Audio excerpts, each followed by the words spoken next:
share sekejap skrin. Harap semua dapat lihat lah. Kalau ada masalah untuk lihat presentation saya, boleh maklumkan sekejap ya.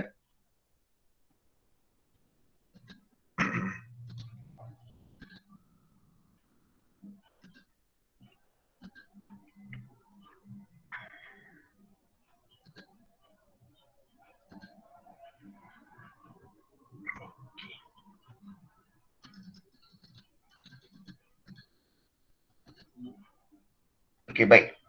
So kalau ada yang tak dapat lihat, boleh maklumkan sama ada di chat ataupun di mikrofon. Okey, bismillahirrahmanirrahim. So sedikit taklimat ataupun sepatutnya saya berucap pada pagi ni, tapi atas rasa tanggungjawab saya rasa saya perlu buat juga sedikit analisa tentang UPKK kita pada tahun ini. Sebelum tu saya nak beri sedikit taklimat apakah itu UPKK, sebab ada sebahagian daripada ibu bapa dan juga murid-murid belum jelas tentang UPKK itu sendiri, apakah itu UPKK, apa kepentingan dia dan juga apa tindakan yang perlu dibuat bagi menghadapi UPKK ini. Jadi baik, so yang pertama sekali, apakah itu UPKK? So UPKK adalah sebuah ujian penilaian kelas kafah. So akronim dia kita sebut UPKK. Nama panjang dia ujian penilaian kelas kafah. Yang mana dia adalah sebuah peperiksaan rasmi di negara di Malaysia, di mana subjek-subjek bagi tahun 5 akan diuji menggunakan sistem peperiksaan, yang mana sistemnya ada dua jenis bentuk peperiksaan. Yang pertamanya secara bertulis dan yang keduanya secara lisan. So dia agak berbeza dengan peperiksaan yang lain. Kalau kita lihat sebab kebanyakan peperiksaan di Malaysia ni hanya bertulis sahaja. Contoh macam sebelum ni UPSR, setahu saya dia sekadar bertulis. Mungkin ada juga ujian lisan. Tapi tak, markahnya diasingkan. Tetapi UPKK ni sendiri dia ada exam ataupun peperiksaan lisannya tersendiri, yang mana markahnya penuh secara lisan sahaja. Itu di antara keunikan lah UPKK yang boleh kita tahulah. So itu adalah sebut sedikit lah apakah itu UPKK. Okay, seterusnya, ini yang saya sebut tadi, subjek-subjek UPKK. So, subjek UPKK ada 8, yang mana terbahagi kepada 2. Yang pertama secara bertulis, yang kedua secara lisan. Okay, secara bertulis kita ada subjek ulum syariah, ataupun dia adalah gabungan kepada subjek aqidah dan juga ibadah. Subjek kedua adalah subjek sirah. Yang ketiga adalah subjek adab ataupun akhlak Islamiah. Yang keempat, subjek jawi. Yang kelima, subjek lughatul Quran. Lughatul Quran merujuk kepada bahasa Arab. Okay, itu yang pertama. Bahagian pertama secara bertulis 5 subjek. Dan untuk seperti mana semua sedia maklum, untuk pra-percubaan dan juga percubaan, hanya 5 subjek ini yang dijalankan untuk percubaan. Adapun untuk subjek lisan, kita tidak jalankan percubaan, iaitu subjek amali solat. Yang kedua, subjek PCHI, penghayatan cara hidup Islam. Dan yang ketiga, bidang Al-Quran. Okay, ketiga-tiga subjek ini tidak ada percubaan. Jadi atas sebab itu, kalau kita lihat pada pra-percubaan yang lepas, hanya 5 subjek. Bermakna 5A saja yang diukur pada pra-percubaan yang lepas. Begitu juga pada percubaan yang akan berlangsung pada 6 September ini. Okey, baik. So ini berkenaan dengan subjek UPKK. Seterusnya kita bergerak kepada tarikh UPKK bagi tahun 2021. Okey, bagi ujian lisan, tarikhnya adalah pada pembukaan sekolah lagi, iaitu pada 20 Januari sehingga 30 September. Bermakna 3 subjek tadi perlulah dinilai, iaitu subjek penghayatan cara hidup Islam, PCHI, amali solat dan juga bidang Al-Quran perlu dinilai sebelum 30 September dan Alhamdulillah kita sudah pun menjalankan 2 daripada 3 ujian lisan tersebut, iaitu PCHI, penghayatan cara hidup Islam dan juga amali solat. Untuk bidang Al-Quran ataupun peperiksaan Al-Quran, kita masih menunggu lagi soalan daripada pihak JAIS yang mana dijangka akan mula dijalankan pada 1 September sehingga 30 September. Itu tarikh yang dikeluarkan oleh JAIS. So insyaAllah soalan itu akan tiba kepada pihak kami dalam masa terdekat dan apabila dapat saja soalan, kami akan terus maklumkanlah kepada murid-murid untuk jalankan pula ujian Al-Quran secara lisan. Yang sama kaedahnya insyaAllah seperti yang kita telah jalankan untuk subjek amali solat dan juga penghayatan cara hidup Islam. Itu yang pertama dari segi lisan. Yang keduanya, tarikh UPKK bagi subjek bertulis adalah pada 4 sehingga 7 Oktober. 4 hingga 7 Oktober.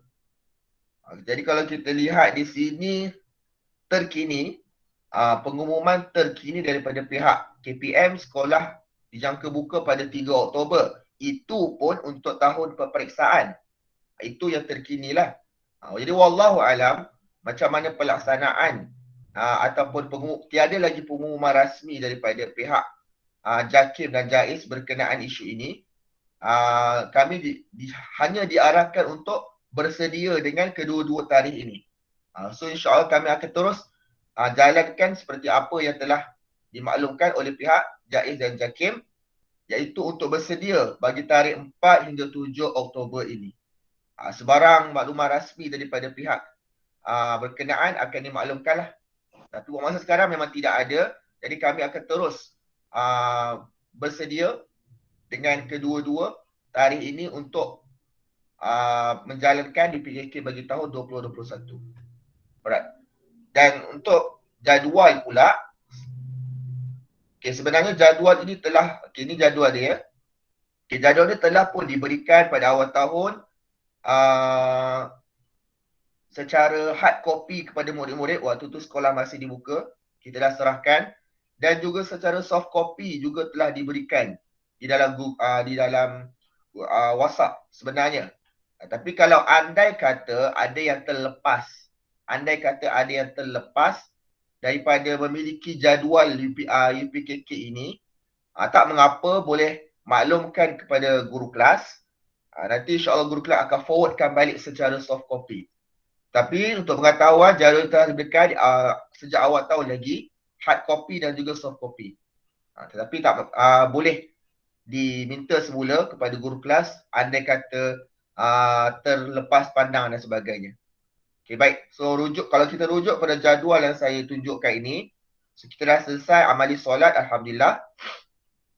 Penghayatan cara hidup Islam secara lisan pun Alhamdulillah kita dah selesai. Okey, yang insyaAllah yang akan bermula pada 1 September ini adalah tadarus dan hafazan Al-Quran. Ini yang saya sebut sebentar tadi, yang mana soalan dia belum tiba lagi. InsyaAllah kita akan mulakan apabila soalan itu sudah dikeluarkan kepada pihak kami. Jadi ini adalah lisan yang ketiga. So andai kata selesai bidang Al-Quran bagi tahun ini, bermakna 3 subjek untuk lisan telah selesai sebelum 30 September. Bermakna sebelum 30 September, 3 subjek dah akan selesai. Amali solat, penghayatan cara hidup Islam, PCHI dan juga bidang Al-Quran. Jadi selepas itu cuma ada subjek bertulis sahaja, iaitu pada 4 Oktober 3 sampai 4.30 petang subjek ulum syariah. 5 Oktober sirah dan juga jawi khot, ada 2 kertas. 6 Oktober pada hari Rabu, kertas adab sahaja yang ada 2 kertas, tak apa. Nanti Ustaz Syazah akan pembentang akan memberi penjelasan bagi setiap subjek. Dan terakhir sekali pada 7 Oktober Lugah Al-Quran iaitu subjek Bahasa Arab.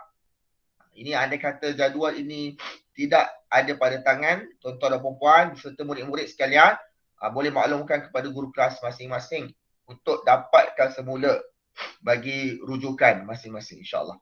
Okey, baik. Seterusnya, okey, tadi sedikit pengenalan berkenaan UPKK.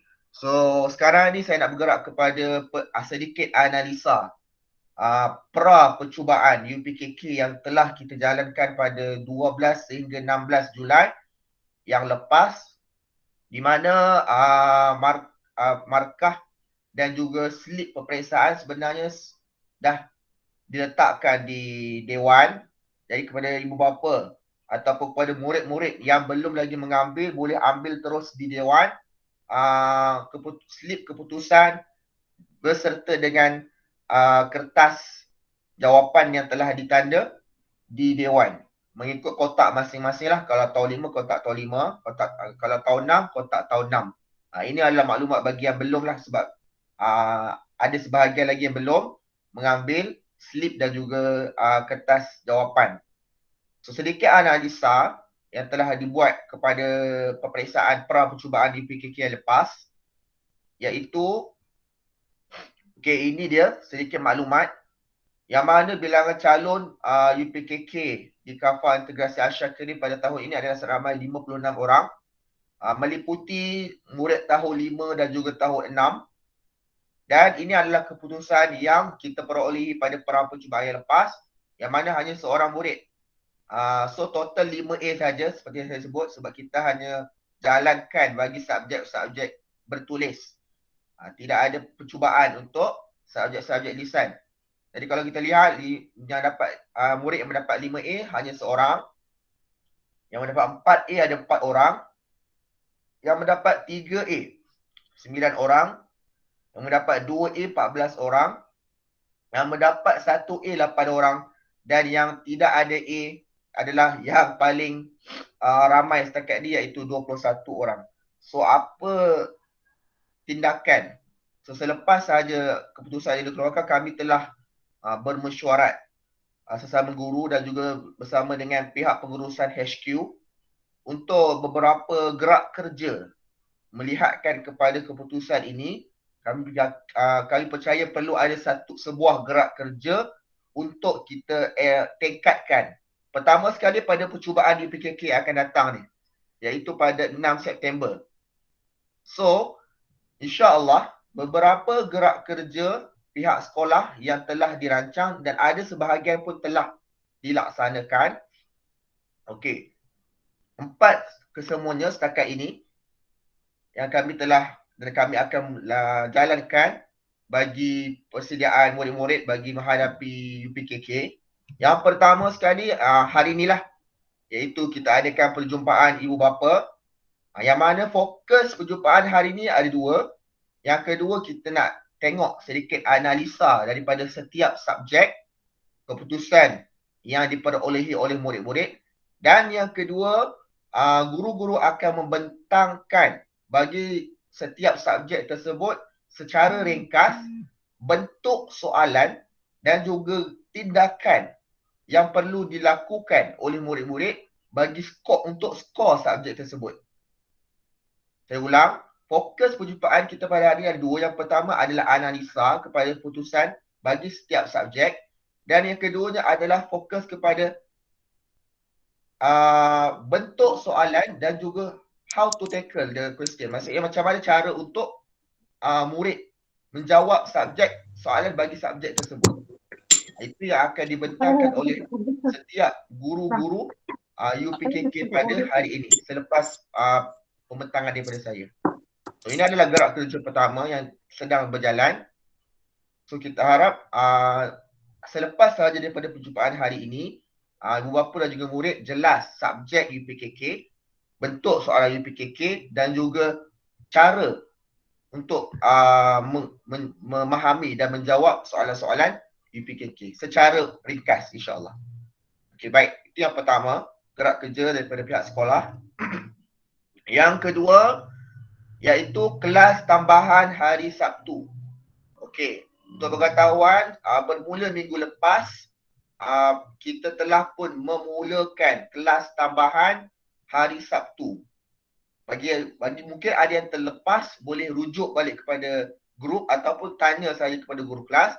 Kita sudah keluarkan surat rasmi bagi perjalanan kelas tambahan pada setiap hari Sabtu bermula minggu lepas sehingga tarikh UPKK. Tidak ada jadual subjek untuk kelas tambahan ini telah pun dikeluarkan. So insyaAllah minggu ni tak ada kelas tambahan, tapi minggu depan akan berjalan semula kelas tambahan yang kita dah rancang dan jadual pun telah pun diletakkan di grup WhatsApp. Sekiranya ada yang terlepas, boleh rujuk kepada guru kelas. So ini adalah gerak kerja kedua yang kita dah plan rancang bagi meningkatkan prestasi murid untuk subjek UPKK pada tahun ini. Yang mana saya telah memaklumkan kepada guru-guru supaya lebih memfokuskan kepada bentuk-bentuk soalan dalam kelas tambahan ini. Berbeza dengan kelas PDPR yang biasa, mungkin fokusnya adalah lebih kepada silibus. Akan tetapi kelas tambahan pada hari Sabtu ini fokusnya memang lebih kepada bentuk soalan, teknik menjawab dan sebagainya. Itu yang kita dah sepakat dalam mesyuarat guru yang lepas. Okey, ini gerak kerja kedua. Okey, gerak kerja ketiga. Okey, ini adalah untuk tindakan daripada ibu bapa. Untuk gerak kerja ketiga, kami sekadar mencadangkan, tetapi gerak kerja ini adalah terpulang kepada ibu bapa untuk mengambil tindakan atas perkara ini, iaitu mengadakan ataupun menyediakan kepada murid-murid sebuah buku yang berbunyi buku nota padat UPKK. Buku nota padat UPKK ini boleh dapatkan di pasaran, yang mana buku ini sangat-sangat membantu boleh membantu murid-murid untuk mengulang kaji subjek UPKK, yang mana dalam buku tersebut dikompilekan, dimasukkan nota-nota secara ringkas, mudah difahami bagi kesemua subjek UPKK. Jadi insyaAllah dengan adanya buku nota pada UPKK ini akan memudahkan murid-murid untuk mengulang kaji. Ini memang dah terbukti pada tahun-tahun yang lepas, dan saya tahun ni saya lebih tekankanlah untuk ibu bapa untuk mengadakan buku ini. So buku nota padat UPKK ini adalah ini bukanlah promosi, dan kami pun tidak ada apa-apa kaitanlah dengan publisher buku ni. Cuma atas pengalaman semua guru, buku ni sangatlah berguna. Dan macam mana nak dapatkan buku nota ini? Okey, ada banyaklah cara untuk mendapatkan buku ini. Okay, so ini adalah buku dia, warna biru ni. Ini adalah buku dia yang setakat pengetahuan kami yang terkini hanya edisi 2020. Wallahualam kalau kata ada edisi 2021 kami tak pasti, tapi setakat yang kami tahu yang terkini adalah edisi 2020 terbitan Pustaka Nadwa. So buku ini kami dah tengok dan kami dah lihat memang sangat berguna. So untuk dapatkan buku ini, tuan-tuan dan puan-puan boleh pergi sama ada ke Pustaka Rakyat ataupun lagi untuk lebih selamat di waktu COVID ini, mungkin boleh dapatkan di Lazada dan di Shopee. Di Lazada dan Shopee pun insya-Allah ada buku ni. So ini adalah keluaran Pustaka Nadwa. Harganya kalau dekat Lazada ni RM20. Kalau dekat buku yang saya pegang ni pun sama juga RM20 juga. Wallahualam. Kalau ada perubahan dari segi harga tu kami tak pastilah, tapi setakat kalau buku yang ada pada saya dan juga yang dirujuk pada laman web Lazada ni memang RM20 lah harga dia. So insya-Allah buku ni boleh memudahkan untuk murid-murid mengulang kaji subjek UPKK kita pada tahun ini. Jadi ini adalah cadangan daripada pihak sekolah untuk ibu bapa dapatkan di pasaran sekarang. Wallahualam. Alright, itu gerak kerja ketiga. Dan gerak kerja yang terakhir sekali, insya-Allah kita akan mengadakan bengkel teknik menjawab UPKK pada 4 September. Ini adalah belum rasmi lagi perkara ini sebab kami masih lagi mencari penceramah untuk beberapa subjek lagi yang belum dapat dihubungi. Sebahagiannya alhamdulillah sudah bersetuju. Tapi secara rekasnya tarikhnya adalah pada 4 September. Setakat ini. Kalau ada perubahan kami akan maklumkan.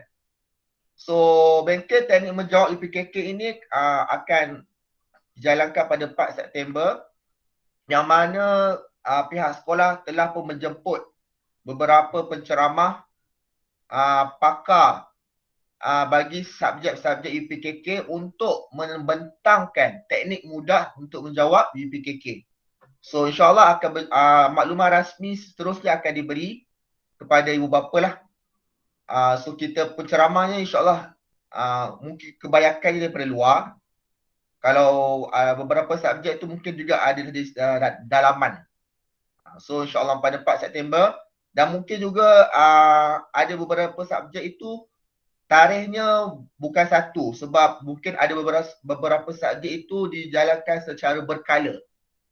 Itu masih dalam bentuk perancangan lah. Tapi apa yang pasti insya-Allah kami akan usahalah untuk mengadakan juga bengkel teknik menjawab UPKK ini di mana yuran untuk bengkel ini hanya RM10 sahaja setakat ini. Tak apa, insya-Allah kami akan maklumkan semula bagaimana pelaksanaan untuk bengkel ni apabila sudah difinalize lah oleh pihak pengurusan. So insyaAllah ini adalah 4 gerak kerja yang pihak sekolah akan ambil untuk meningkatkan prestasi murid bagi menghadapi UPKK pada tahun 2021. Dan terakhir sekali saya tutup pembentangan saya dengan sasaran. Okay, kami ada 2 sasaran untuk UPKK 2021. Okay, sasaran pertama adalah kami menyasarkan ada 10 orang murid yang berjaya mendapat 8A bagi UPKK 2021. So 10 orang mendapat 8A. Ini adalah sasaran pertama. Manakala sasaran yang kedua adalah semua murid mendapat sekurang-kurangnya 1A. Semua murid mendapat sekurang-kurangnya 1A. Kalau kita lihat pada analisa sebentar tadi ada 21 orang yang mendapat tiada A. 21 orang yang tiada A pada percubaan yang lepas. Jadi kami berharap menyasarkan UPKK nanti tidak ada langsung yang tidak ada A bagi subjek UPKK. Sekurang-kurangnya 1A.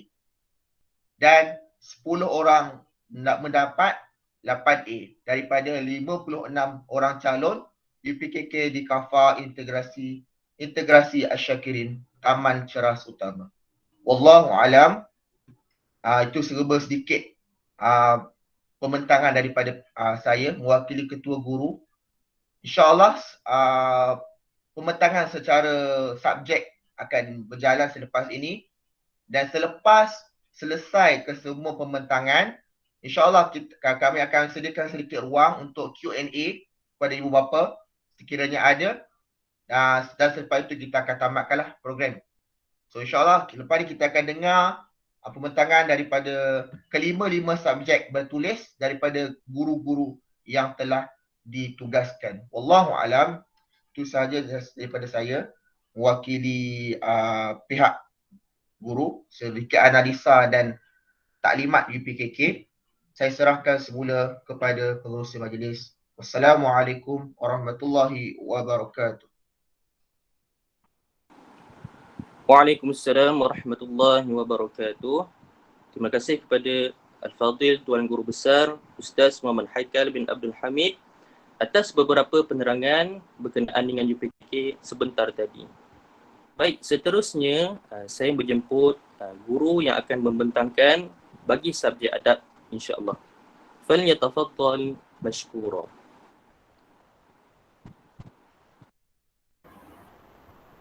Terima kasih Tuan Pengerusi Majlis. Yang dihormati Guru Besar Ustaz Haikal bin Abdul Hamid, penolong kanan hal ehwal murid Ustazah Liana Nazirah, barisan Ustaz-Ustazah dan ibu bapa yang saya hormati serta murid-murid yang Ustazah sayangi. Assalamualaikum warahmatullahi wabarakatuh. Okay, Alhamdulillah, insyaAllah Ustazah akan membentangkan mengenai subjek adab. Okay, sekejap ya, Ustazah share screen.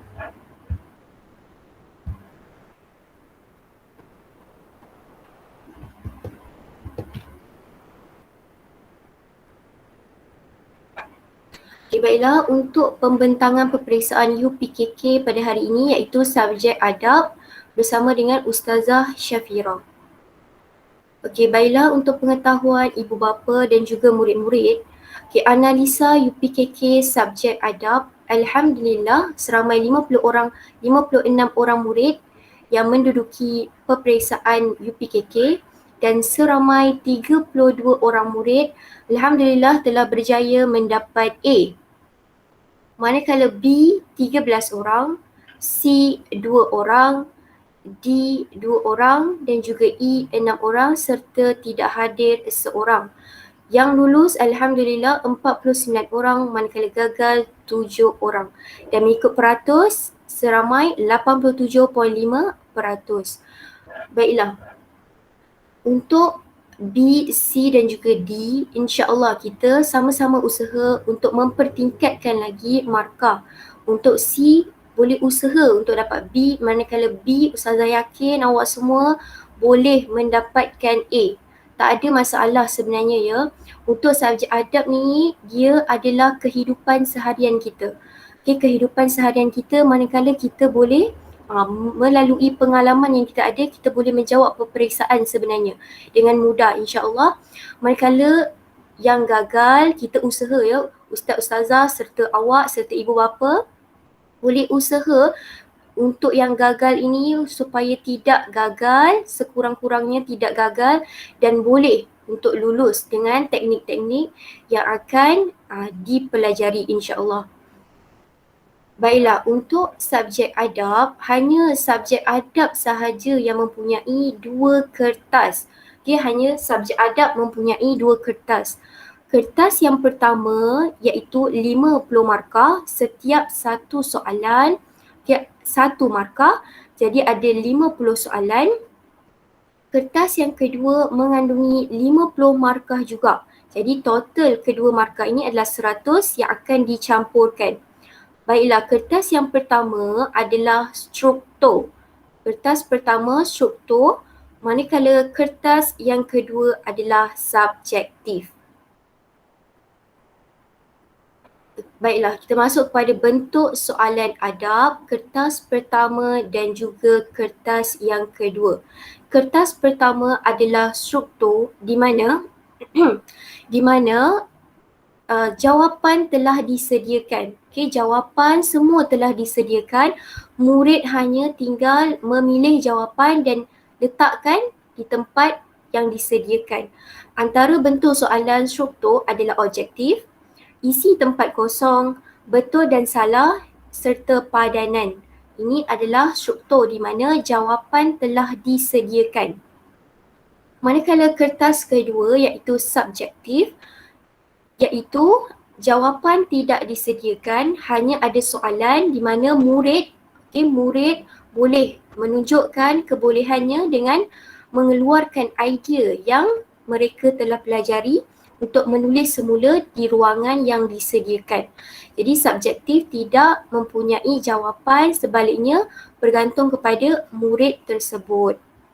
Okay, baiklah, untuk kertas pertama, sepanjang saya menanda kertas adab, kertas yang pertama, kebanyakan walaupun murid tu lemah, dia boleh mendapat 20 markah ke atas. Alhamdulillah, dia boleh dapat 20 markah ke atas, tetapi sayangnya dia telah membuat kesilapan pada kertas yang kedua di mana dia tidak menjawab.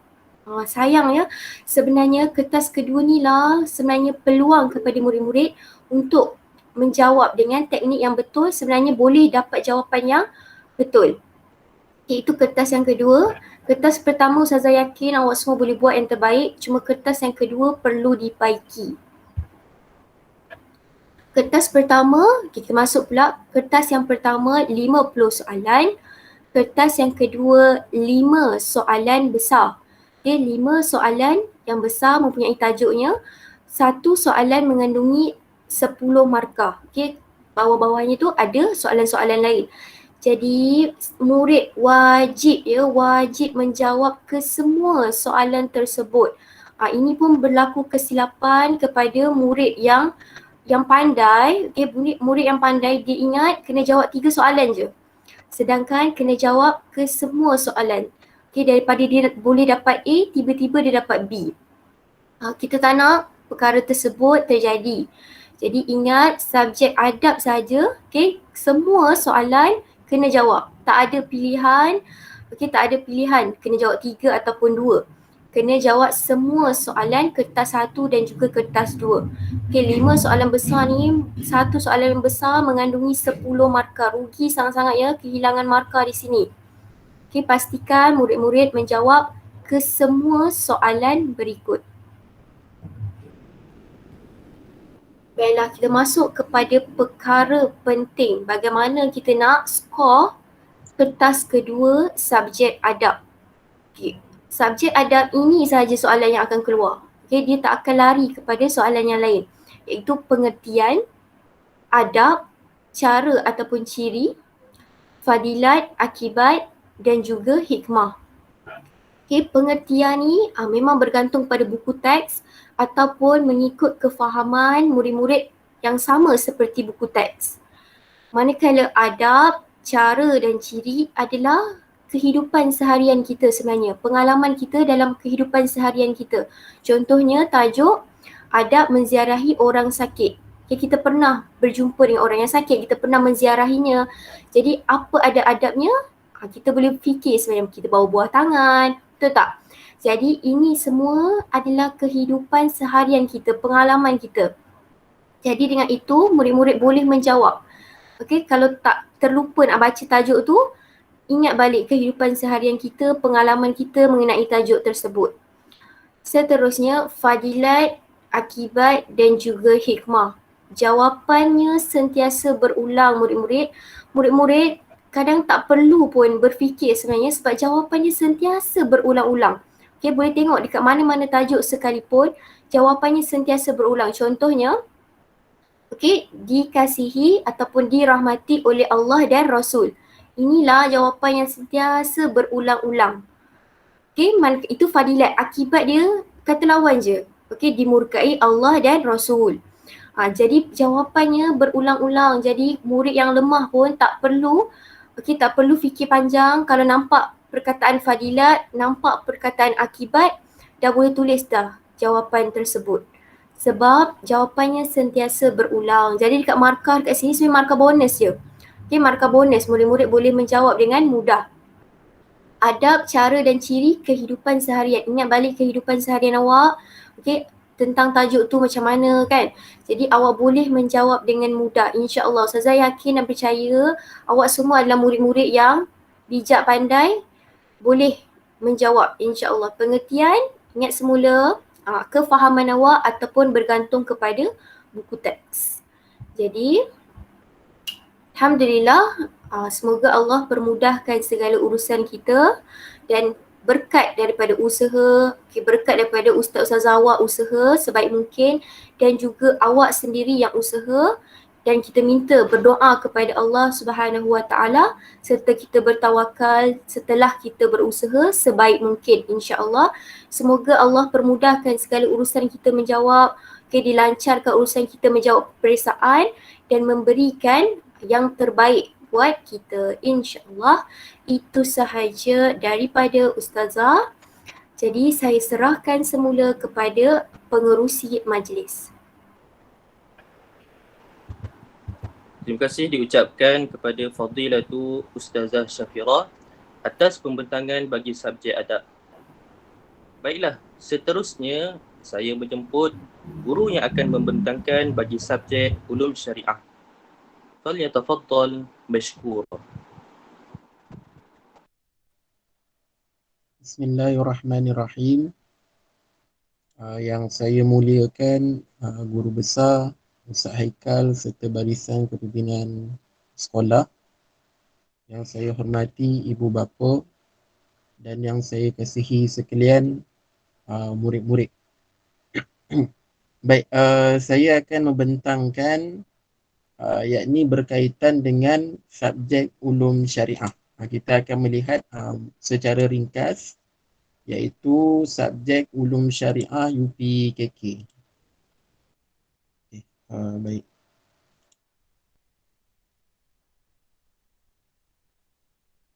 Okey, sebelum kita pergi lebih jauh lagi,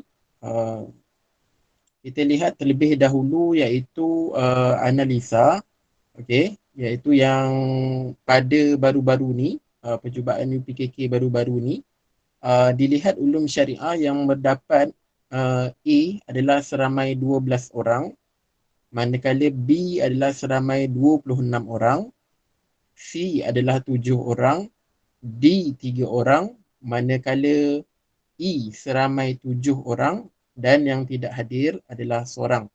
Dan bermaksud jumlah lulus bagi mata pelajaran UPKK Ulum Syariah ini adalah seramai 48 orang dan jumlah gagalnya adalah seramai 8 orang. Baik, itu adalah secara keseluruhan, iaitu keputusan keseluruhan murid yang telah mengambil UPKK bagi subjek ulum syariah. Itu adalah secara keseluruhannya. Baik, kita akan pergi satu persatu, iaitu apa yang disebutkan dengan ulum syariah. Okey, kita lihat dulu. Okey, perkenalan dia sedikit. Okey, ulum syariah ni adalah merupakan mata pelajaran tauhid dan fiqh. Mata pelajaran tauhid dan fiqh. Dalam subjek tersebut adanya pelajaran tauhid, adanya pelajaran fiqh. Dan di dalam pelajaran tauhid, kita pergi kepada untuk memahami isi pelajaran. Okey. Kalau tauhid, untuk UPKK, antara pelajaran yang akan disentuh adalah rukun iman. Rukun iman kita tahulah, beriman kepada Allah. Dia akan tanya beriman pada para malaikat. Beriman pada para malaikat, nama-nama malaikat. Kalau beriman kepada kitab, dia akan tanya nama-nama kitab. Beriman pada hari kiamat, nama-nama hari kiamat. Itu adalah perkara yang ada dalam pelajaran UPKK Ulum Syariah. Manakala seterusnya itu sifat wajib bagi Allah. Okey, sifat Allah, sifat wajib bagi Allah, mustahil bagi Allah dan ada dua tu. Okey, wajib dan juga mustahil bagi Allah. Manakala yang seterusnya iaitu sifat Rasul, wajib bagi Rasul, mustahil bagi Rasul dan juga harus bagi Rasul. Itu adalah berkaitan dengan tauhid. Itu adalah mata pelajaran dia dan soalan itulah juga yang akan keluar di dalam peperiksaan. Manakala fiqh, iaitu yang pertama berkaitan dengan tayamum. Kemudian salat. Salat banyaklah. Dia akan tanya berkaitan dengan rukun solat, lepas tu solat Jumaat, solat berjemaah, solat jamak dan juga solat sunat. Kemudian di akhir sekali iaitu pengurusan jenazah. Okey, itu adalah beberapa untuk memahami isi pelajaran yang ada di dalam UPKK. Okey, baik. Kita akan terus melihat isi kandungan, kita akan terus melihat isi kandungan dan juga bentuk soalan UPKK Ulum Syariah.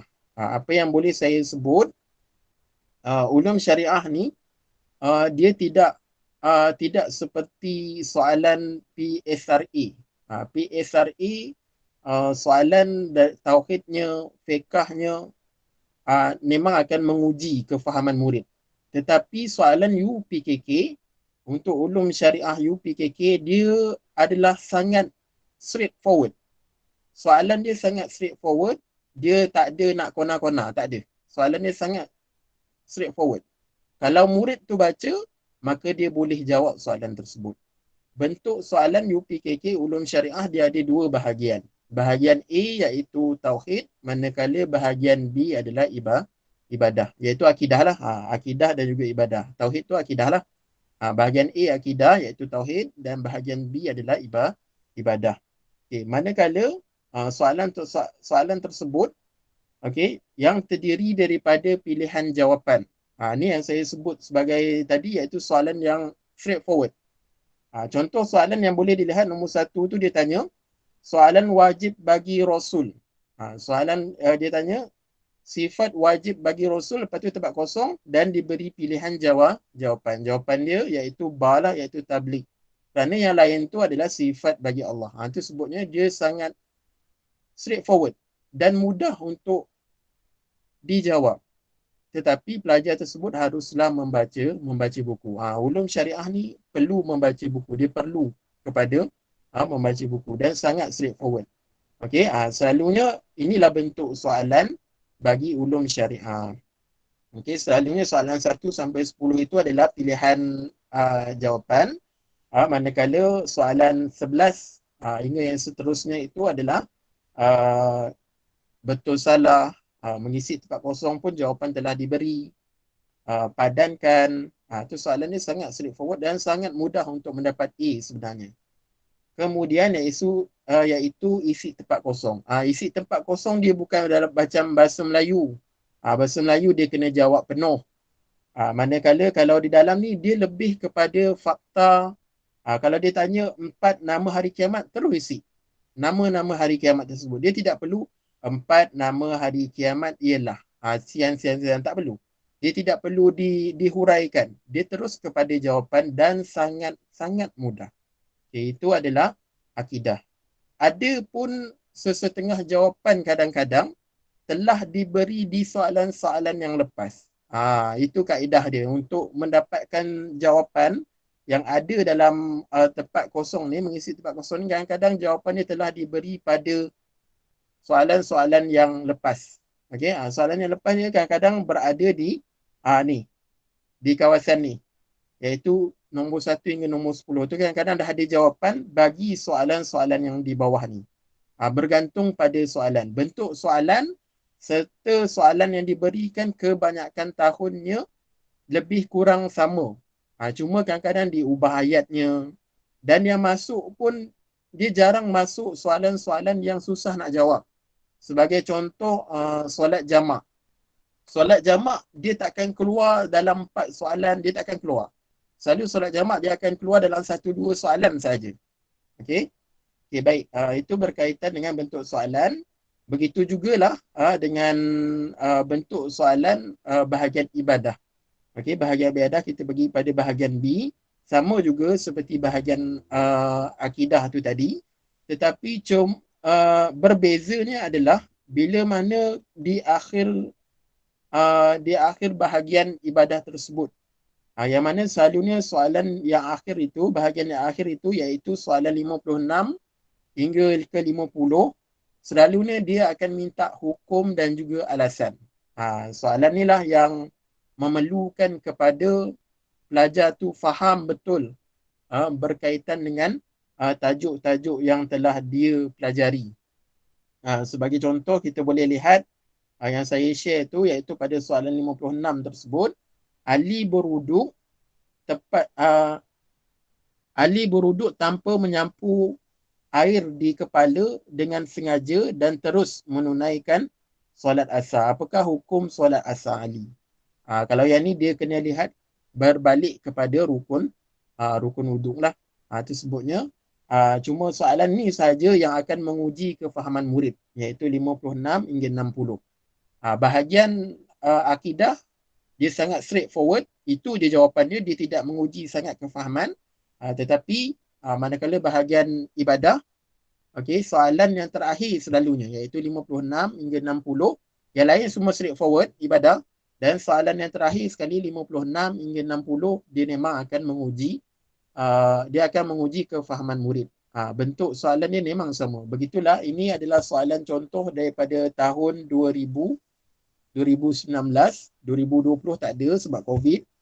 Dan percubaan 2021 yang terbaru, ini yang terbaru. Okey, yang terbaru hari itu yang murid-murid jawab sama juga, iaitu soalan yang terakhir dia tetap juga dia meminta hukum.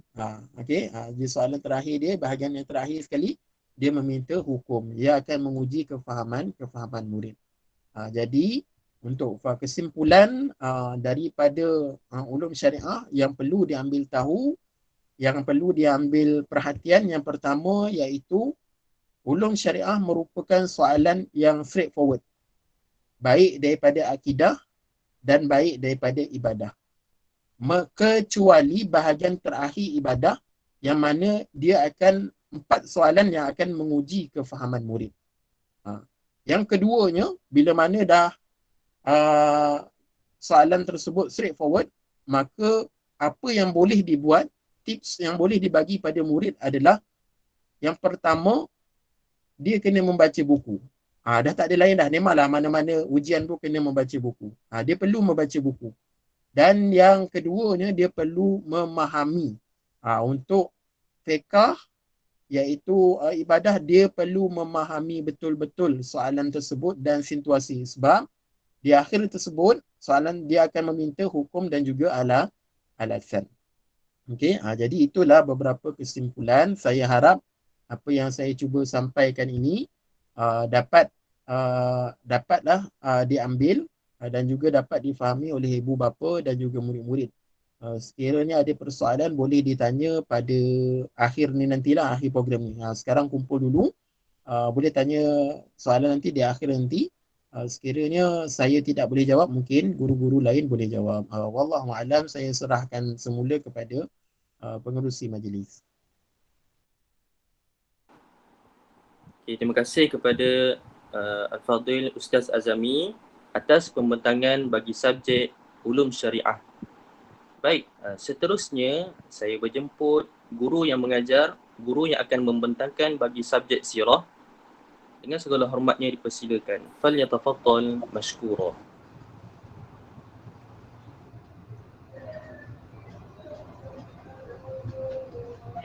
Bismillahirrahmanirrahim. Assalamualaikum warahmatullahi wabarakatuh.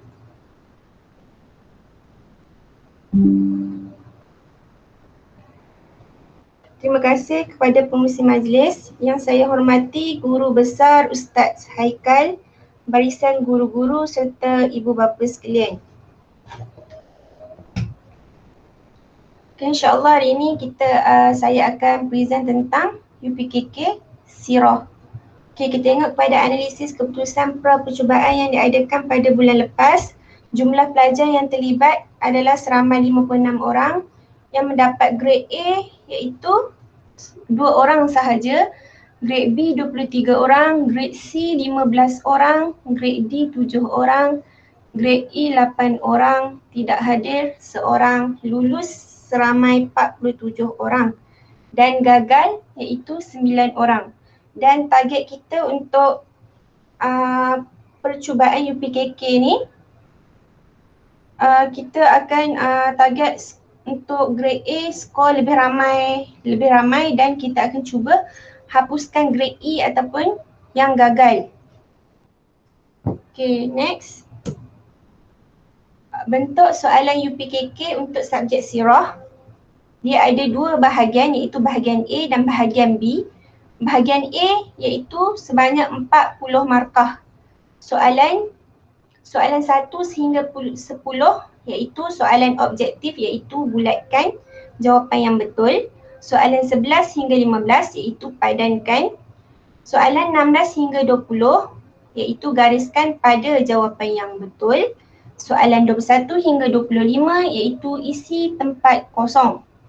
Soalan 26 hingga 30 iaitu padankan kumpulan A dan kumpulan B.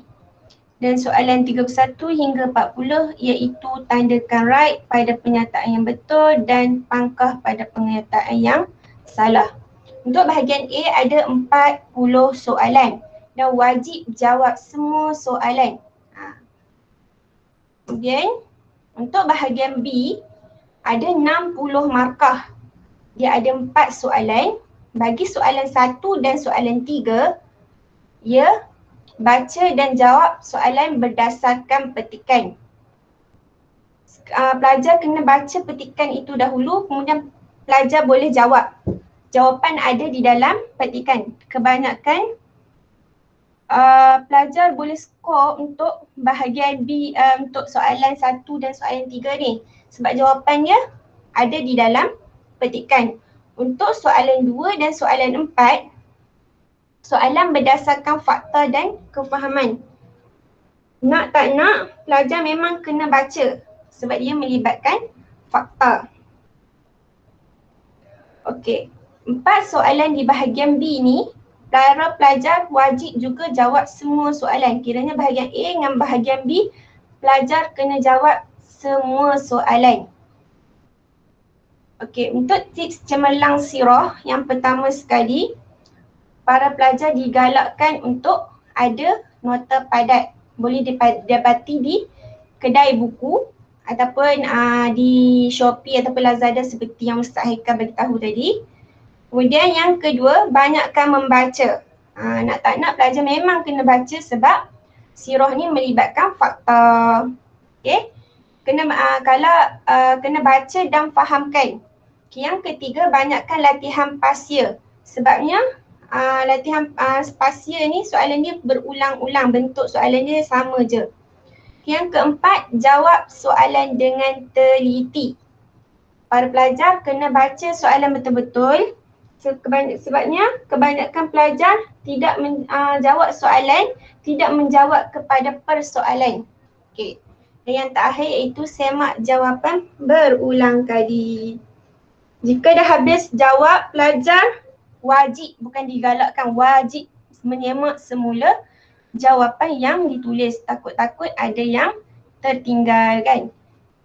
Itu sahaja sedikit sebanyak perkongsian saya untuk subjek sirah. Sekian, terima kasih. Okay, terima kasih kepada Fadilatul Ustazah Atikah atas pembentangan bagi subjek sirah. Seterusnya, saya menjemput guru yang akan membentangkan bagi subjek Lughatul Arabiyyah. Falyatafaddal mashkura.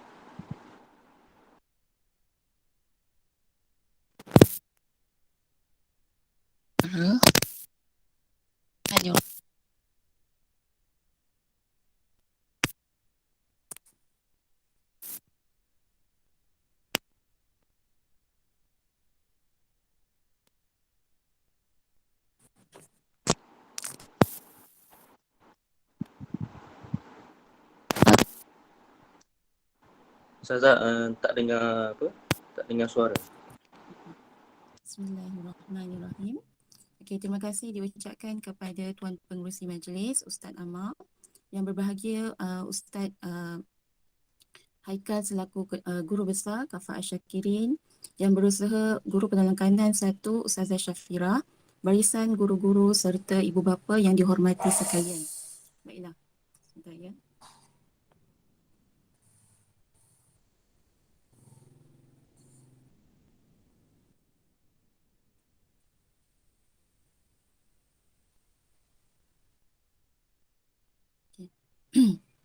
Okay, saya merupakan guru untuk yang mengajar subjek Lughatul Quran ataupun subjek bahasa Arab. Lughatul Quran ini bermaksud bahasa Al-Quran untuk kelas ujian penilaian kelas Kafah UPKK bagi tahun 5 dan juga tahun 6.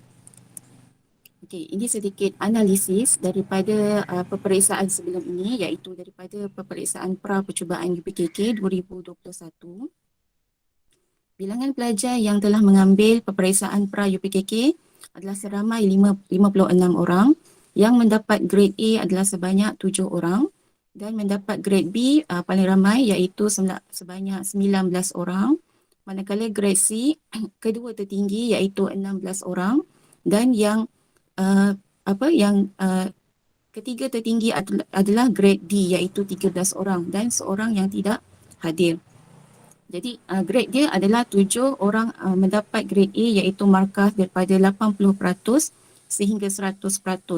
Manakala grade D iaitu yang ada yang mendapat daripada grade kebanyakannya 20% sehingga ke markah 30 lebih kurang. Jadi insya-Allah untuk peperiksaan yang akan datang tak lama lagi, jadi saya target untuk bilangan pelajar yang mendapat A bagi subjek Lughatul Quran InsyaAllah saya target sebanyak 10 ataupun 11 orang lah. Jadi kita akan kurangkan bilangan pelajar yang gagal ataupun bilangan pelajar yang mendapat grade D ni untuk peperiksaan yang akan datang tak lama lagi. Okey, seterusnya saya akan ceritakan mengenai subjek Lughatul Quran, bagaimana soalannya. Okey, iaitu yang pertama, Lughatul Quran dia mempunyai dua bahagian, iaitu bahagian A dan juga bahagian B. Untuk bahagian A, kertas adalah sebanyak 40 markah, mempunyai 35 soalan. Okey, daripada 35 soalan ini, 10 soalan adalah berbentuk objektif, iaitu pilihan jawapan. Pelajar perlu membulatkan jawapan ataupun perlu menghitamkan jawapan pada kertas yang disediakan. Kemudian 25 soalan seterusnya adalah soalan yang berbentuk soalan ringkas, sama ada pelajar perlu gariskan jawapan ataupun perlu menukar nombor kepada perkataan, kemudian perlu mengisikan jawapan pada ruangan yang disediakan. Jadi untuk bahagian A ini, murid wajib untuk menjawab semua soalan, tidak boleh meninggalkan sama sekali walaupun satu soalan. Dalam kelas Ustazah selalu tekankan murid-murid perlu menjawab setiap soalan, jangan tinggalkan walaupun satu. Walaupun awak tidak tahu jawapan dia, tulis sahaja. Sebab apa? Kalau awak tinggalkan kosong, pemeriksa memang tidak boleh membantu. Kalau awak isikan jawapan, walaupun jawapan itu tidak betul, sekurang-kurangnya pemeriksa boleh membantu. Jangan tinggalkan kosong sama sekali. Yang ini saya tekankanlah banyak kali dalam kelas, dalam peperiksaan. Sebelum menghantar kertas peperiksaan, pelajar perlu menulis semua jawapan pada kertas soalan. Jangan biarkan kosong. Okey, seterusnya untuk bahagian B mempunyai 60 markah dan mempunyai 30 soalan keseluruhannya. Okey, untuk bahagian B ini soalannya adalah lebih kompleks, iaitu pelajar perlu membina ayat, menyusun perkataan ataupun menyusun ayat. Untuk menyusun perkataan ini kita ada buat latihan sebelum ini di dalam kelas. Bagaimana cara untuk menyusun perkataan, kemudian menjadikan perkataan yang bermakna. Sama ada buah-buahan ataupun nama-nama haiwan ataupun nama-nama baju. Jadi pelajar perlu menyusun perkataan itu supaya menjadi perkataan yang difahami, bukan perkataan yang tidak difahami. Kemudian pelajar juga perlu menyusun ayat dan juga ada soalan yang berdasarkan petikan. Untuk soalan petikan ini Ustazah dah ajar dah macam mana cara untuk menjawab. Bagaimana awak jika tidak tahu petikan itu apa maksud dia. Kadang-kadang kita tak tahu teks tu diambil daripada mana. Jadi daripada soalan itu, awak boleh terus cari jawapan dia tanpa perlu tahu makna. Okey, ini Ustazah dah ajar pada kelas kelas tambahan UPKK dan kelas yang kita ada setiap hari Selasa itu. Kemudian pelajar juga perlu mengisikan jawapan pada ruangan yang disediakan. Okey, untuk soalan B ini soalannya beraras tinggi, iaitu seperti melibatkan al-dhamair, iaitu dhamair mutakallim, mukhatab, yang ini kita ada ulang kaji. Kemudian bab af'al. Af'al ni apa dia? Iaitu perbuatan seperti fa'lul madhi, fa'lul mudhari' dan juga fa'lul amar. Kemudian soalan aras tinggi yang ketiga adalah mengenai as-sa'ah awil awqat, iaitu mengenai jam. Jadi bagaimana cara untuk kita melihat jam jika dia jarum panjangnya melebihi pukul 7 macam mana? Jika jarum panjangnya sebelum pukul 7, macam mana cara kita nak sebut ataupun macam mana cara kita nak tukar kepada perkataan. Kemudian bab yang paling famous iaitu bab yang keempat, iaitu al-arqam, iaitu mengenai nombor-nombor. Untuk UPKK ini dia tidak sama seperti label PSRA. Untuk PSRA awak belajar nombor sampai 500, 600, 2000 dan sebagainya. Tapi untuk UPKK awak belajar sehingga 200 dan seterusnya. Jadi nombornya lebih ke bawah. Jadi untuk nombor ini, Ustazah perlukan kefahaman murid-murid untuk menghafal basic nombor dahulu. Iaitu nombor daripada 1 hingga 20. Maknanya murid-murid perlu, wajib kena hafal nombor 1 hingga nombor 20. Jika awak tak hafal nombor 1 hingga nombor 20, kita tak boleh terus proceed kepada nombor yang ratus-ratus. Sebab apa? Nombor basic awak tidak hafal. Masih ada lagi yang tidak hafal nombor 1 hingga 10. Masih ada lagi yang tidak hafal nombor 1 hingga 20. Jadi Ustazah minta murid-murid perlu persediaan dengan lebih teliti untuk menghafal nombor 1 hingga 20. 1 hingga 20 itu sebagai nombor yang paling basic. Okey, dan yang terakhir sekali iaitu soalan berdasarkan al-qit'ah wal isti'ab, iaitu soalan yang berbentuk petikan dan juga kefahaman. Jadi untuk bahagian B ini, murid-murid perlu menjawab kesemua soalan tanpa meninggalkan apa-apa jawapan ataupun apa-apa tempat kosong dengan maknanya tidak boleh tinggalkan jawapan dengan kertas kosong. Jadi lebih-lebih lagi kepada soalan berbentuk al-qit'ah wal isti'ab, iaitu markah dia sangat-sangat besar, iaitu 20 markah. Okey, jadi murid-murid perlu menulis apa-apa, perlu penuhkan jawapan awak berdasarkan petikan yang telah dia berikan. Okey, itu mengenai struktur soalan untuk kertas Lughatul Quran. Okey, bagaimana pula Ustazah nak share mengenai tips untuk cemerlang A? Okey, yang pertama sekali murid digalakkan untuk hadirlah ke kelas online. Ini bagi pelajar yang mempunyai kemudahan. Untuk menghadiri kelas online.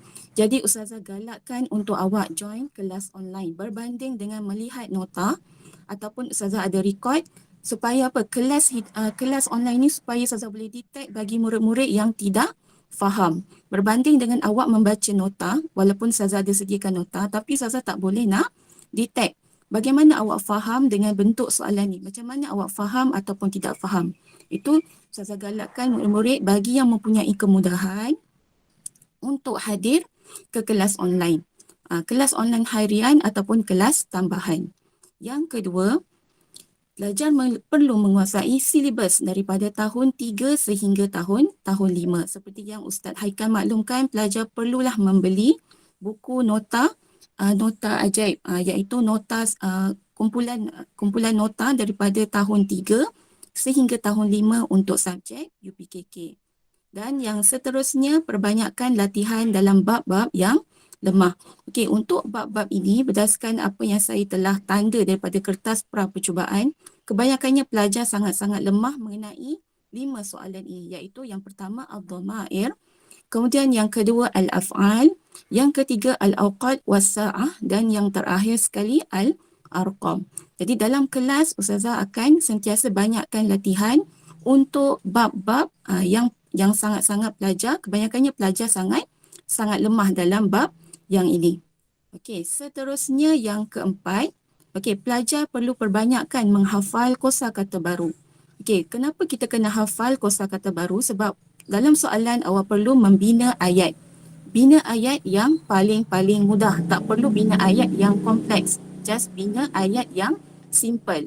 Jadi pelajar perlu menghafal kosakata baru sama ada perbuatan ataupun objek supaya awak boleh membina ayat yang mudah. Perlu membina ayat yang direct, makna yang terus, tak perlu berbelit-belit makna dia. Jadi pelajar digalakkan untuk menghafal kosakata baru sama ada af'al, perbuatan ataupun objek.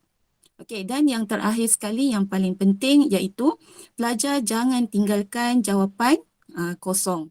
Isi apa-apa sahaja jawapan supaya mudah-mudahan pemeriksa terbuka hati untuk menanda ataupun memberi markah walaupun jawapan awak tu salah, supaya mereka nampak kesungguhan awak untuk menjawab walaupun awak tidak faham. Jadi perkara ini perlu saya sentiasa tekankan dalam kelas supaya pelajar menjawab semua soalan dan jangan tinggalkan kertas ataupun apa-apa jawapan yang kosong. Okey, baik. Itu sahaja perkongsian daripada saya untuk subjek Lughatul Quran. Ustazah ucapkan bitaufiq wan najah kepada semua calon UPKK 2021. Semoga semua pelajar memperolehi keputusan yang cemerlang, mumtaz A dalam peperiksaan. Okey, sekian, itu sahaja. Saya kembalikan kepada Tuan Pengerusi Majlis. Terima kasih diucapkan kepada Fadilatu Ustazah Liana atas pembentangan bagi subjek Lughatul Arabiyah. Baik, seterusnya saya menjemput guru yang akan membentangkan bagi subjek jawi dan khat. Falyatafaddal mashkura. Okay, bismillahirrahmanirrahim. Assalamualaikum warahmatullahi wabarakatuh. Yang dihormati Guru Besar Ustaz Muhammad Haikal bin Abdul Hamid, Guru Penolong Kanal Ustazah Syafira Syafiqah dan Guru Hal Ehwal Murid Ustazah Liana, guru-guru, ibu bapa dan murid-murid yang dikasihi sekalian. Okay, baiklah, insyaAllah saya akan terangkan dengan padat dan ringkas berkenaan dengan UPKK Jawi dan Khat. Dan ini adalah analisis keputusan pra percubaan UPKK yang telah berlaku baru-baru ini. Jumlah pelajar 56 orang yang telah mendapat A seramai 31 orang, B 16 orang, C 3 orang, D 2 orang, E 3 orang dan yang tidak hadir seorang. Jadi dari 56 orang pelajar ini lulus adalah seramai 52 orang dan 4 gagal termasuk seorang yang tidak hadir. Jadi jika kita lihat daripada analisis ini, insya-Allah pelajar-pelajar boleh untuk mendapatkan A dalam subjek Jawi dan Khat ini. Dan bagi murid-murid yang gagal, insya-Allah sebenarnya boleh untuk mendapatkan lulus. Kerana apa yang gagal ni saya dapati mereka tidak menjawab soalan. Mereka meninggalkan soalan-soalan yang sepatutnya boleh skor. InsyaAllah nanti saya akan terangkan apa soalan-soalan yang sepatutnya murid boleh skor dalam subjek Jawi dan Khat ini. Jadi kita terus kepada bentuk soalan UPKK Jawi dan Khat. Kertas ini mengandungi dua bahagian. Bahagian A adalah subjek Jawi 70 markah dan bahagian B adalah subjek Khat 30 markah. Kita akan lihat dulu subjek Jawi 70 markah. Dan soalan untuk kertas Jawi dan Khat ini wajib untuk menjawab semua soalan. Tidak ada soalan pilihan. Memang wajiblah. Kerana itulah para murid semua tidak boleh meninggalkan kosong. Cuba yang terbaik sewaktu melakukan peperiksaan. Okay, jadi kita pergi bentuk-bentuk soalan. Soalan 1 hingga 10 soalan objektif. Seperti kita tahu Jawi ni adalah cara kita mengeja. Jadi kita nak tahu macam mana ejaan Jawi yang tepat. Berbeza dengan subjek-subjek yang lain, dia ada contoh solat ke, ibadah, akidah, dia ada tajuk-tajuk. Kalau Jawi ni ejaan yang tepat. Bukan dan jangan memandang rendahlah pada cara nak jawab ni kerana murid-murid ni perlu teliti setiap tajuk tu apa dia yang ingin disampaikan. Dia ada formula-formula dia Jawi ni. Okey, itu adalah soalan 1 hingga 10 soalan objektif, manakala soalan 11 hingga 45 ini berbentuk subjektif. Dia ada banyak bentuk-bentuk dia. Kita akan lihat satu persatu. Okey, antaranya adalah pilih jawapan iaitu di dalam kurungan. Seperti kita lihat sebelum ini di ujian yang lepas, maksudnya murid perlu memilih di antara dua jawapan ini. Mana yang paling tepat, mana yang bersesuaian. Jawapan dia ada, kita hanya perlu memilih sahaja. Kita tak perlu berfikir. Dia punya bukan subjektif lah seperti subjek lain. Kita hanya pilih mana jawapan yang tepat. Itu yang pertama dalam kurungan. Okey. Dan ada juga kalau kita lihat UPKK 2019 dia suruh letak isi tempat kosong berdasarkan gambar. Contoh dia bagi gambar. Kita hanya tulis apa maksud gambar ini. Ini adalah Al-Quran. Kita tulis terus membaca Al-Quran di sini. Itu adalah kenapa saya tunjukkan kerana soalan 11 hingga 45 ini bukanlah fix dia punya kedudukan dia. Mungkin pilihan jawapan tu berada di soalan 16 hingga 20. Mungkin susun perkataan ni ada pada soalan 11 hingga 15. Jadi dia bukanlah tetap, tapi inilah bentuk-bentuk soalan untuk Jawi, bahagian subjektif. Okey, seterusnya soalan 16 hingga 20 adalah susun perkataan menjadi ayat. Yang ni pun murid sebenarnya boleh skor. Sebab jawapan dah ada, cuma kita perlu susun mengikut ayat yang sesuai, ayat yang baguslah. Contoh kita tengok, doktor bapa seorang saya. Jadi kita hanya susun sahaja. Macam mana nak jadikan perkataan yang diberi ini menjadi satu ayat yang betul. InsyaAllah murid-murid semua dapat skor di sini. Okey, baiklah seterusnya soalan 21 hingga 25 adalah pilih tanda bacaan yang sesuai. Ini adalah tanda bacaan yang sesuai seperti koma, tanda soal. Ini pun senang sahaja. InsyaAllah kalau murid-murid faham bila kita nak gunakan tanda soal, bila ada soalan, bila kita nak gunakan tanda seru, bila kita nak gunakan tanda koma dan sebagainya. Itu adalah untuk soalan berikutnya lah. Okey, dan ada juga soalan untuk suaikan perkataan. Okey, suaikan perkataan ni macam mana untuk peperiksaan yang lepas. Dia bagi antara bahasa Arab dan bahasa Inggeris. Kita cari sahaja syarat ni sememangnya bahasa Arab lah, kita dengar pun seperti bahasa Arab kan. Kalau visa bahasa Inggeris. Jadi jawapan ni dah ada dah. Kita cuma perlu suaikan je, tak perlu fikir dengan panjang. Okey, insya-Allah perkataan-perkataan ni kalau bagi murid yang tidak pandai membaca Jawi, jangan malu-malu, jangan segan-segan untuk bertanya kepada guru yang menjaga peperiksaan. Okey, insya-Allah kami boleh cuba membantu sebaiknya. Okey. Okey, seterusnya ada juga bentuk soalan rumikan ayat. Ini juga murid-murid boleh sebenarnya insya-Allah. Jadi dia akan beri satu ayat dalam Jawi.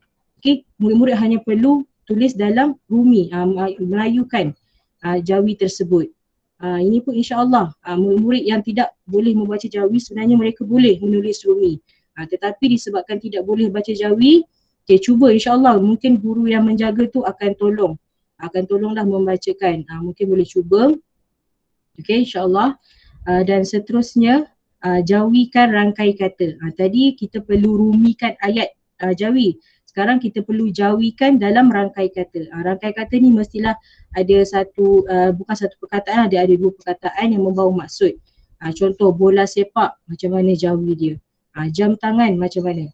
Dan untuk pengetahuan murid, soalan-soalan ni sebenarnya berulang. Di UPKK 2019 punya juga ada soalan yang sama. Bola sepak ada, mustika hadis ada, mahkamah sivil ada, jabatan forensik ada. Jadi soalan dia berulang-ulang. Jadi kalau murid-murid menjawab UPKK 2019 yang kami pernah berikan sebagai modul sebelum ini, insya-Allah boleh menjawab soalan yang telah diberikan lah.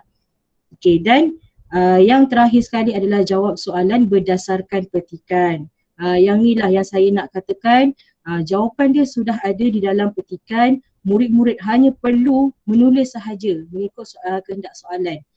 Inilah bagi murid-murid yang tidak boleh membaca Jawi, apa dia tips dia? Murid-murid hanya cari sahaja perkataan yang sama yang ada dalam soalan dan petikan. Contoh dia tanya, apakah organ yang paling penting? Kita cari je mana perkataan yang sama dalam petikan, kita tulis balik. Contoh yang pertama ni, kita nampak soalan organ yang paling penting ada dalam soalan, kita salin balik. Jadi kalau boleh murid-murid yang membaca Jawi tu jangan lupa. Yang ni pun ada juga. Murid terus jawab jantung. Apakah bandingan saiz jantung manusia? Dia terus jawab. Dia tidak menyalin semula soalan. Itu adalah adab dalam menjawab soalan. Murid-murid perlu menyalin apa soalan, bukan apa soalan kehendak. Contoh organ yang paling penting dalam tubuh badan manusia. Okey, lepas tu tulis dia punya kata penghubung adalah baru jawapan. Itulah yang sebenarnya. Jadi lepas ni kalau boleh murid-murid tulis dengan sempurnalah, jawab dengan sebaiknya. Okey, itu untuk Jawi. Ingat Jawi ada 45 soalan dan wajib menjawab semua soalan. Okey, untuk bahagian B pula, bahagian hot. Bahagian hot ni lah yang sebenarnya ramai sangat murid tersalah jawab soalan. Hampir 10 orang murid yang salah jawab soalan yang sebenarnya boleh untuk dapatkan 30 markah ni secara total. Okey, kalau murid-murid jawab dengan baik. Okey, soalan 46 ke 50. Okey, murid-murid perlu menentukan jenis-jenis hot. Sama ada hot nasah, hot sulus atau hot rik'ah. Okey, kita boleh lihat. Okey, contoh ini ada hampir 10 orang murid yang dia menyalin balik. Dia menyalin balik perkataan ini menjadi hot. Sebenarnya soalan meminta untuk menulis ikut jenis hot. Maksudnya contoh yang pertama ni kita lihat. Yang ni hot sulus. Jadi kita tulis je hot sulus kat sini. Yang kedua ni hot nasah. Kita tulis hot nasah di sini. Untuk soalan 46 ke 50, murid-murid perlu menentukan jenis-jenis hot. Jadi kena tahulah sedikit apa dia jenis-jenis hot yang ada. Okey. Dan yang terakhir adalah soalan 51 hingga 60. Barulah murid ni dikehendaki untuk menulis hot seperti biasa mengikut contoh yang diberi menggunakan pensel hot. Ini untuk soalan yang terakhir. Yang ni pun ada juga murid yang salah. Dia ingat soalan 46 hingga 50 ni bersambungan dengan soalan 51. Dia pun tulis kat sini hot nasah, hot rik'ah, hot sulus. Sedangkan soalan dia suruh salin semula mengikut contoh yang diberi. Jadi kita tulis je balik mengikut kaedah hot. Tak perlu fikir panjang, kita tulis je balik buah mulut, amalan mulia. Dekat bahagian sini tidak menjawab. Sangat sedih kenapa tidak menjawab soalan khat, sedangkan boleh insyaAllah cuba mendapatkan markah dengan sebaiknya. Okey, jadi untuk soalan yang terakhir ni murid hanya menulis. Dan paling penting pastikan menggunakan pensel khat. Kerana ada beberapa seorang dua orang murid yang masih menggunakan pensel biasa. Jadi sebelum peperiksaan pastikan sudah menyediakanlah pensel khat di tangan masing-masing. Maksudnya asah awal-awal pensel khat sebelum peperiksaan bermula. Okey, itu sahaja untuk bahagian A, bahagian B. Okey, keseluruhannya 60 soalan dan wajib menjawab semua. Tidak ada pun soalan pilihan. Okey, jadi untuk tips pula, selalu kita dengar perkataan duit kan, doa, usaha, ikhtiar, tawakal. Jadi selain daripada ni, apa yang murid-murid boleh buat? Pertama sekali semestinya nota padat. Kerana apa? Jawi ni dia ada dia punya formula dia. Contoh kalau vokal tertutup macam mana, italing, ipepet macam mana, macam mana kita nak jadikan jawi. Jadi dia ada nota dia. Jadi boleh digalakkan untuk membeli nota padat. Okey, banyakkan membaca. Jawi ni seperti bahasa Melayu, bahasa Inggeris, kena banyak membacalah supaya kita familiar dengan perkataan jawi, ejaan jawi tersebut. Okey, boleh juga banyakkan latihan mengeja. Maksudnya daripada bahasa Melayu ke daripada tulisan Rumi ke Jawi dan Jawi ke Rumi. Dan yang paling penting jawab soalan dengan teliti. Kalau boleh jangan ada yang salah lagi menjawab soalan untuk selepas ini.